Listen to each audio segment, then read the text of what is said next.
Hey everybody, hope everybody's having a good day today.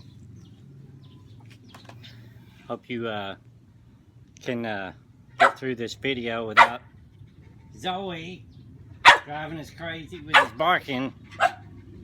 Try to find a nice quiet place to go to, but he wants to bark. We're outside chilling. It's about 4:30 in the afternoon here. Tomorrow for most of you guys. Waiting on our fire to get going so we can cook our bungus, our milkfish, for dinner.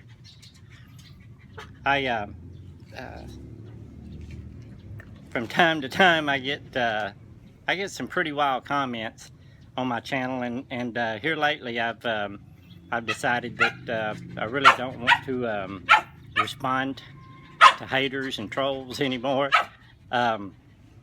So normally I just delete the comments and I block the person that made the comment. But since I've been here, Lynn has got to read some of my hate mail, and she got to see some of the bad things. And I wanted to talk about one of the comments that I received the other day from our wedding video.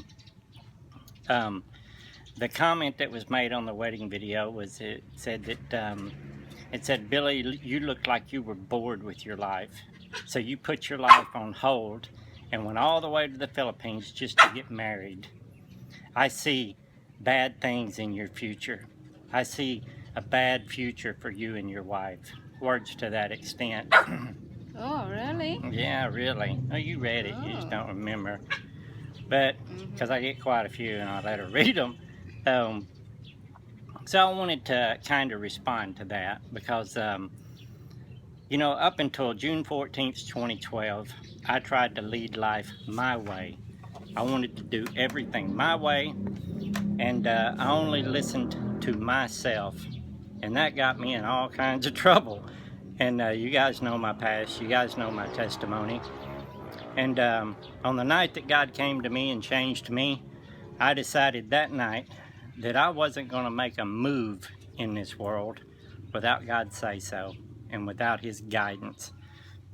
That night I prayed to God that He would send me a helpmate, would give me a wife, and that He would give me a wife that knew Him the way I knew Him, that knew Him intimately, that had actually heard His voice and had been changed by Him.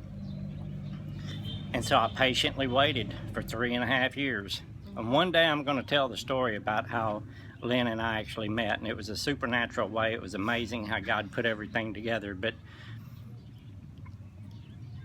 that'll be another day.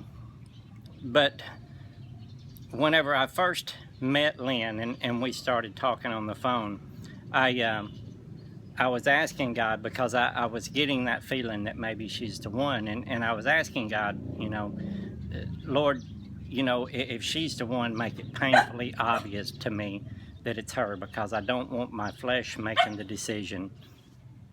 So I started asking God to give me confirmation.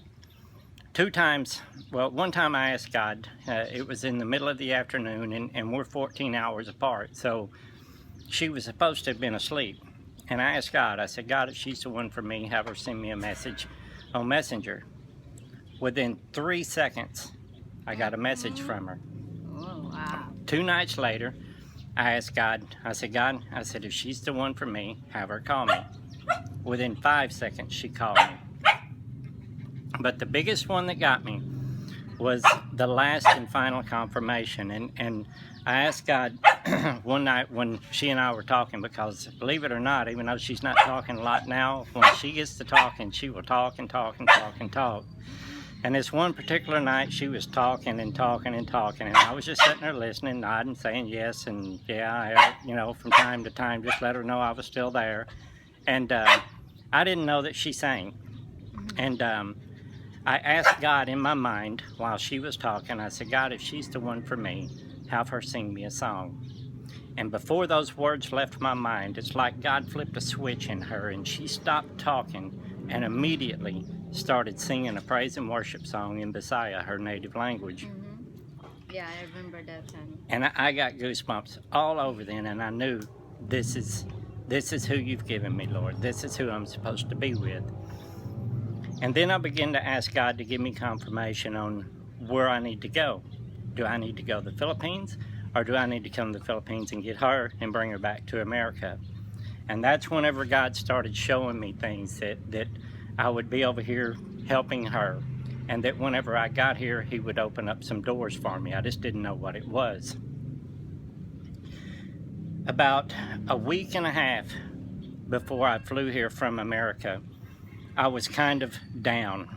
I was traveling from Texas to Florida to go do some work at my sister's house, and I'd been kind of beat up spiritually by some things my biological father had said, and some other people were attacking me. You know, you get a lot of haters. You know, people say, you know, how do you hear the voice of God? You know, like you're some kind of nutcase or something. And I've actually had a couple of friends who whose family have threatened to have them put away and have them put on medication, you know. But anyway, I was feeling kind of beat up, and I was driving down the interstate. And can anybody tell me that God isn't amazing, and he doesn't work miracles, and he doesn't speak to us in all different kinds of ways? Because I asked out loud. I was feeling beat up, and I was starting to doubt what I was supposed to do and where I was supposed to go. And I said, Lord, I said, where am I supposed to go? Am I doing the right thing? Is this my flesh, or is this your will? Where am I supposed to go? What do you want me to do? Point me in the right direction. And immediately a Cadillac passes me on the left-hand side. And when the Cadillac passed me, I read the license plate. Her name is Lynn, spelled L-Y-N. And you guys know what my thing is with numbers. I love numbers, and one of my favorite numbers is 144. The license plate said L-Y-N 144. Right after I asked God, show me where I'm supposed to go, and he said, go to Lynn 144. That was my confirmation. See, a lot of people, I call them Monday morning keyboard quarterbacks. You know, they'll make horrible comments, and they'll say things, and they'll doubt the things that you talk about being able to hear the voice of God, having dreams and visions, and God guiding you. And the only reason is because they've never heard the voice of God, and they've never been led by God. And so they'll try to attack you in all different types of ways. You know, I learned my lesson the first 45 years of my life, you know, and that is, you know, don't listen to myself anymore, but get confirmation from God. And God will guide you, and he will direct you where you're supposed to go, but you have to be patient and wait for his answers. You know, I know this is where I'm supposed to be, and I know that the future of ours is bright. You know, a lot of people measure success by the things you have. We don't have a lot here, you know, but what we do have is a treasure that